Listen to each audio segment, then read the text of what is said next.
TPCC అధికార ప్రతినిధి doctor Charan Kaushik Yadav media సమావేశం నిర్వహించారు. కాంగ్రెస్ పాలనలో అన్ని వర్గాల ప్రజలకు న్యాయం దక్కుతుంది.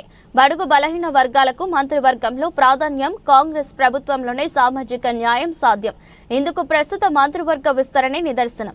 రాహుల్ గాంధీ ఆలోచనల మేరకు కాంగ్రెస్ ప్రజా ప్రభుత్వం సామాజిక న్యాయానికి అధిక ప్రాధాన్యత ఇస్తుంది. రాష్ట్రంలో ప్రభుత్వం బాధ్యతాయుతంగా పాలన చేస్తుంది.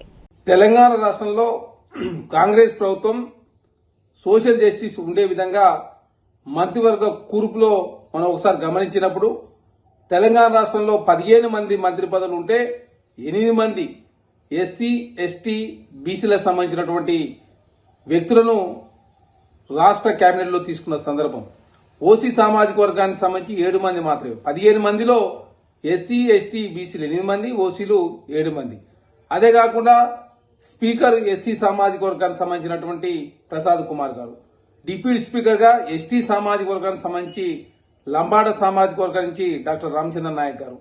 అదే కాకుండా కౌన్సిల్లో దాదాపు 7 మంది కౌన్సిల్లో ఉంటే అందులో 6 మంది బీసీలు 3, అదే కాకుండా ఎస్టీ 1, ఎస్సీ 1, మైనార్టీ నుంచి 1, ఓసీ 1 మాత్రం ఉన్నటువంటి పరిస్థితి. రాజ్యసభలో 3 ఉంటే బీసీలు 1 అనిల్ కుమార్ యాదవ్ గారు, మిగతా 2 ఓసీలు పరిస్థితి. అదే కాకుండా కాంగ్రెస్ పార్టీ అధ్యక్షుడు బీసీ.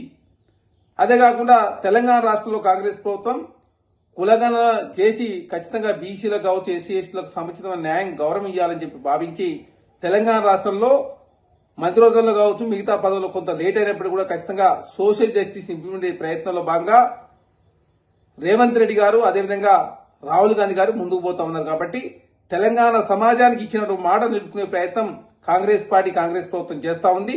వారికి కాంగ్రెస్ పార్టీ పక్షాన ప్రత్యేక ధన్యవాదాలు తెలియజేసుకుంటూ ఖచ్చితంగా తెలంగాణ రాష్ట్రంలో కాంగ్రెస్ పార్టీ కాంగ్రెస్ ప్రభుత్వం తెలంగాణ రాష్ట్రం ఏర్పడిన తర్వాత ఏనాడు ఈ స్థాయిలో కూడా ఎస్సీ ఎస్టీ బీసీలకు సంబంధించినటువంటి ఇంతమందిని కేబినెట్ లో తీసుకున్న సందర్భం మనం చూడలేదు. అదే కాకుండా ఎస్సీలకు సంబంధించి మాలలు 2 మంత్రివర్గాలు ఉన్నారు, మాదిగలు 2 మంత్రివర్గాలు ఉన్నారు. అదే కాకుండా ఏకంగా స్పీకర్ గారు కూడా ఒక ఎస్సీ మాల సామాజిక వర్గానికి సంబంధించిన వ్యక్తి. కీలకమైనటువంటి మంత్రి పదవులే కాదు, స్పీకర్ డిప్యూటీ స్పీకర్ కూడా ఎస్సీ ఎస్టీలకు సంబంధించి ఇచ్చిందంటే కాంగ్రెస్ ప్రభుత్వం ఎంత చిత్తశుద్ధితో ముందుకు పోతుందో అర్థం చేసుకోవాలి.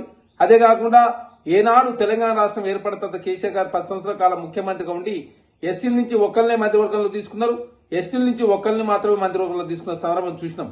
కానీ 4 మందిని తీసుకున్న సందర్భం ఓన్లీ రేవంత్ రెడ్డి గారి ప్రభుత్వంలో అది సాధ్యమైంది. కాబట్టి తెలంగాణ సమాజం అంతా కూడా గమనిస్తూనే ఉంది. తెలంగాణ రాష్ట్రంలో కాంగ్రెస్ ప్రభుత్వం ఇచ్చిన మాట ప్రకారం 15 మంత్రి పదవులు ఉంటే